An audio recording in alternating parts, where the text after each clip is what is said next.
ለምጠይቀው ጥያቄ ኦልሞስት 99% የሚመልሱልኝ ሙስሊሞች ናቸው። ስለዚህ እኔ እጠይቃለሁ ለምንድነው ስለምሳሌ እግዚአብሔር ራሱን በራሱ ያጠፋው ብዬ ለዚህ መልስ አምጡ፣ መልስ የለም። ስድብ ነው፣ እርግማን ነው፣ ዛቻ ነው፣ ማስፈራራት ነው።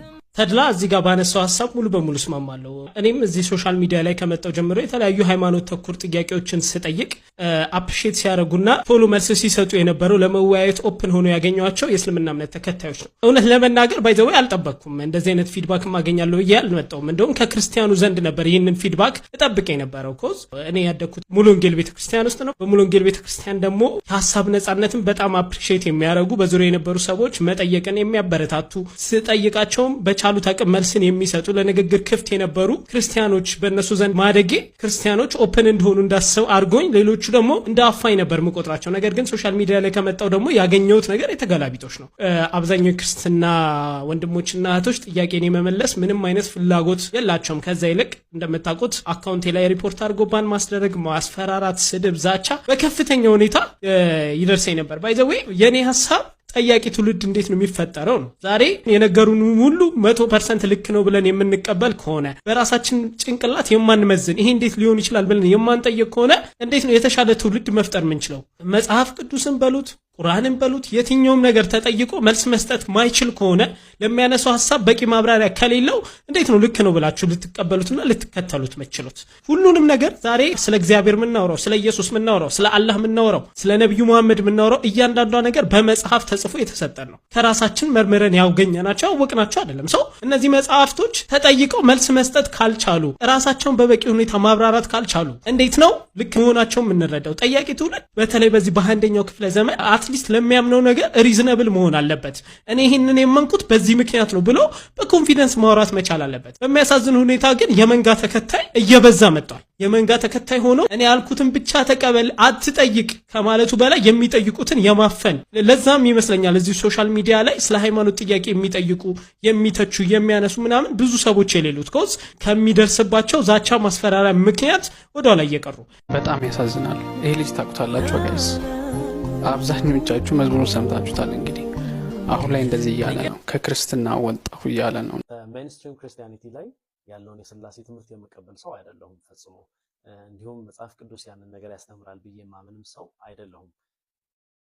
አዎ ትንሽ ስትሬንጅ እንደሆነ አውቃለሁ። ይህ ቶፒክ ለብዙዎቻችሁ ሚስጥር ነው። ኦፍ ኮርስ ለብዙዎቻችሁ እግዚአብሔር ሶስት በአንድ ነው፣ እግዚአብሔር ሶስት ነው አእምሯችሁ ላይ ተከፋፍሎ ተቀምጧል። እና ደግሞ ብዙዎቻችን ይህንን ጉዳይ ለመጠየቅ ስንነሳ ሚስጥር ነው ተብለን ተገፍተን ቁጭ ብለን ብዙ ጊዜ እናውቃለን። እግዚአብሔርን እንደመፈታተን፣ እግዚአብሔርን እንደመመርመር፣ እግዚአብሔር አይታወቅም በሚለው አንድ ጥቅል ሽፋን ተቀምጦ ይህንን ነገር እንዳናነሳ ጭራሽ ተገፍተናለን። እና ሥላሴ ግን በፍጹም የእግዚአብሔር ማንነት አይደለም። ስለዚህ ያንን ነገር በዲቴይል ከነገ ጀምሮ ስለዚህ እውነት ናፋቂዎች፣ እውነትን የምትፈልጉ ሰዎች ይህ ትምህርት ለእናንተ ትልቅ የማንቂያ ደውል እንደሚሆናችሁ አልጠራጠርም። ስለዚህ እንድታዩት ልጋብዛችሁ ነው የመጣው። እና ከክርስትና ወጣው ሲል ዝም ብሎ ክርስቲያንና በጣም ስትሮንግ የሆነ ክርስቲያን ሲወጣ እንግዲህ ይለያያል ፔኑ፣ ክርስቲያን ለሆነ ሰው ማለት ነው። እና ሂ ዋዝ በጣም ስትሮንግ ከሚባሉ ክርስቲያኖች አንዱ ነበር ይሄ ልጅ። ሂ ዋዝ ክርስቲያን ስላችሁ ሂ ዋዝ ስትሮንግ ክርስቲያን የነበረ ነው እንደ ታሪኩ ከሆነ ማለት ነው። 2 ፌሎሺፖች ላይ ሊደር የነበረ ልጅ ነው። ሃይስኩል ላይ ሊደር ነበር፣ ግቢም ገብቶ ደግሞ የፌሎሺፕ ሊደር ነበር ልጁ። ልጅ የምንለው እግዚአብሔር ወልድ የምንለው አካል እግዚአብሔር ብለን የምናስበው አካል የራሱ ስልጣን ከሌለው ምኑን እግዚአብሔር ሆነ? አንድ ኢየሱስ ክርስቶስ እዚህ ጋር በግልጥ እንደምታዩት የራሱ ስልጣን የለውም። ስለዚህ እንዴት ነው የራሱ ስልጣን የሌለው አካል እግዚአብሔር ሊሆን የሚችለው? አንድ ብላችሁ ሁሉ በሁሉ ለሚሆን አካል ስልጣኑን ካስረከበ በኋላ እሱም ደግሞ ሙሉ ለሙሉ ሁሉን ላስገዛለት አካል ይገዛል። እንዴት ነው ይሄ እግዚአብሔር የሚሆነው? የሚገዛ እግዚአብሔር እንዴት ነው እግዚአብሔር ሊሆን የሚችለው? አሁን በጣም ብዙ ሜንታል ጂምናስቲክ ልትሰሩ ትችላላችሁ። በስጋ ነው እንደዚህ ምናምን፣ ከዛ ደግሞ እንደዛ። መገዛት ማንነት ባህሪ ነው። መገዛት የባህሪ ጉዳይ፣ የኤሰንስ ጉዳይ። አእምሯችሁን አሰሩት። ሁሉ በጣም የሚገርመውና የሚያስደንቀው ነገር እኛ በምንገዛበት አገዛዝ ነው የሚገዛው ለእግዚአብሔር። ክርስቶስም ሁሉን እኛን ጠቅልሎ ከተረከበ በኋላ እኛም እንገዛለን ለእግዚአብሔር፣ እሱም ይገዛል። ስለዚህ ሁሉ በሁሉ ይገዛለታል ለእግዚአብሔር በዛ ሰዓት እኛንም ጨምሮ ብለን ሁሉም ዓለም ላይ ያለ ፍጥረት ሁሉ ለእግዚአብሔር ይገዛል። በዛ መገዛት ተመሳሳይ መገዛት ኢየሱስ ክርስቶስም ይገዛል። አሁን እዚህ ጋር ምንም ልታወናፍሱት አይቻልም፣ አይገባም። ምክንያቱም ስለ መገዛት ነው እያወራ ያለው። እግዚአብሔርም የሁሉ ገዢ ነው። የምታዩት ሃይራርኪ እንዴት ነው? እግዚአብሔር የሁሉ ገዢ ነው። ከዛ የሚገዙ አካላቶች አሉ። ሁሉ በሁሉ እግዚአብሔር የሚሆንበት ታይም አለ። በዛ ውስጥ እኛ አለን። እኛ ስንገዛ የዛንም ኢየሱስ ሁሉ በሁሉ እንዲሆን ሁሉ ማጠቃለያ የሚሆነው ነገር በሙላ በዛ ፍጥረት ላይ ዩኒቨርስ ላይ ያለው በሙላ እንዲሆን ለእግዚአብሔር ይሰጣል። የዛንም ኢየሱስም የዛን አካል ነው ማለት። ከዛ ሲቀጥል ኢየሱስ በማቴዎስ ምዕራፍ 4 ላይ ምን አለ? ቁጥር 36 ላይ ስለ ምጽአቱ ቀን እያወራ ሁላችሁ የምታውቁት ቃል ነው። ስለዚያች ቀንና ስለዚያ ሰዓት ግን ከአባት ብቻ በቀር በሰማይ መላእክትም ቢሆን ልጁም ቢሆን የሚያውቅ የለም። ስለ መጨረሻው የምጽአት ቀን ስለዚች ቀን ኢየሱስ ክርስቶስ አያውቅም።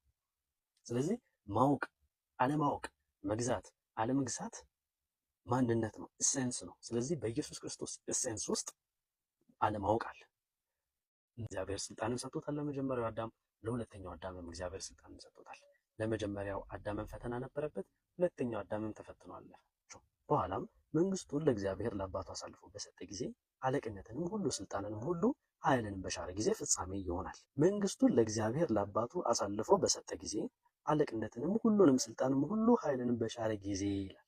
ስለዚህ መንግስቱን ለእግዚአብሔር የሚሰጥበት ጊዜ አለ እያለ ነው። ጠላቶቹን ሁሉ ከእግሩ በታች እስኪያደርግ ድረስ ሊነግስ ይገባዋል። እስከ መቼ ድረስ ኢየሱስ ክርስቶስ የሚነግሰው? ጠላቶቹን ሁሉ ከእግሩ በታች እስኪያደርግ ድረስ ኢየሱስ ክርስቶስ ይነግሳል። የእግዚአብሔር ዙፋን ላይ ይቀመጣል። የኋለኛው ጠላት የሚሻረው ሞት ነው ይላል። ሁሉም ከእግሩ በታች አስገዝቷልና፣ ነገር ግን ሁሉ ተገዝቷል ሲል ሁሉም ካስገዛለት በቀር መሆኑ ግልጥ ነው። ስለዚህ ኢየሱስ ክርስቶስ ከእግሩ በታች ሁሉ በእግዚአብሔር አማካኝነት ሆኖለታል። ግን ከአብ በቀር ከእግዚአብሔር በቀር ሁሉም ነገር ተገዝቶለት ሳለ አብን ግን አልገዛም። ስለዚህ ራሱ ምን ይላል? ሁሉም ካስገዛለት በቀር መሆኑ ግን ግልጥ ነው። ሁሉ እኮ ተገዝቶለታል፣ ግን ካስገዛለት። ስለዚህ አሁን የምታዩት ምንድን ነው? አንድ ይህንን ስልጣን ይህንን ሁሉን እንዲገዛ ያደረገው ያስገዛለት አንድ አካል አለ። ያንን አካል ደግሞ እሱም አልገዛውም እያላችሁ። ስለዚህ ኢየሱስ ክርስቶስ ከራሱ የመነጨ ስልጣን የለውም፣ ከራሱ የመነጨ አገዛዝ ስልጣን የለውም። እግዚአብሔር ያንን ስልጣን ሰጠው እያላችሁ ነው። ሁሉ ከተገዛለት በኋላ ግን ይላል። ከዛ አሁን በደንብ ስሙ። ሁሉ ከተገዛለት በኋላ ግን እግዚአብሔር ሁሉ በሁሉ ይሆን ዘንድ በዚያን ጊዜ ልጁ ራሱ ደግሞ ሁሉን ላስገዛለት ይገዛል። ስለዚህ ልጅ የምንለው እግዚአብሔር ወልድ የምንለው አካል ወይም ደግሞ ልጅ የምንለው አካል ሁሉን ላስገዛለት። አሁን ሲጨመር እግዚአብሔር ብለን የምናስበው አካል የራሱ ስልጣን ከሌለው ምኑን እግዚአብሔር ሆነ? አንድ ብላችሁ ጠይቁ። የኢየሱስ ክርስቶስ ማንነት ላይ በደንብ መጠየቅ ያለባችሁ። ኢየሱስ ክርስቶስ እዚህ ጋር በግልጥ እንደምታዩት የራሱ ስልጣን የለውም። ስለዚህ እንዴት ነው የራሱ ስልጣን የሌለው አካል እግዚአብሔር ሊሆን የሚችለው? አንድ ብላችሁ ጠይቁ። ሁለት፣ ስልጣን የሌለው አካል ሁሉ በሁሉ ለሚሆን አካል ስልጣኑን ካስረከበ በኋላ እሱም ደግሞ ሙሉ ለሙሉ ሁሉን ላስገዛለት አካል ይገዛል። እንዴት ነው ይሄ እግዚአብሔር የሚሆነው? የሚገዛ እግዚአብሔር እንዴት ነው እግዚአብሔር ሊሆን የሚችለው? ይኸው ራሱ ነው የሚለው። በዚያን ጊዜ ልጁ ራሱ ደግሞ ሁሉን ላስገዛለት ይገዛል ይላል። እንዴት? አስረዱኝ። እንዴት? አሁን በጣም ብዙ ሜንታል ጂምናስቲክ ልትሰሩ ትችላላችሁ። በስጋ ነው እንደዚህ ምናምን፣ ከዛ ደግሞ እንደዛ። መገዛት ማንነት ባህሪ ነው። መገዛት የባህሪ ጉዳይ፣ የኤሰንስ ጉዳይ ነው። አእምሯችሁን አሰሩት።